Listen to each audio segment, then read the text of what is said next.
వరిసేలు అడిగినాయి నీరు దాపెరైతేడాని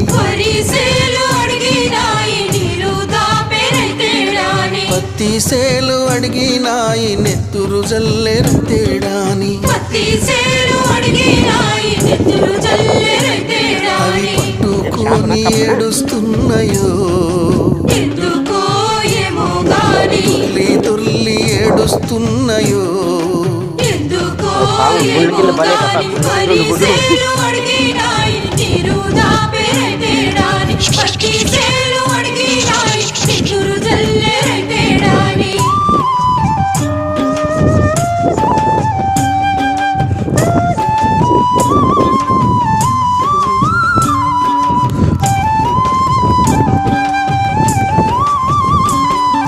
జొన్న సేలు అడిగినాయి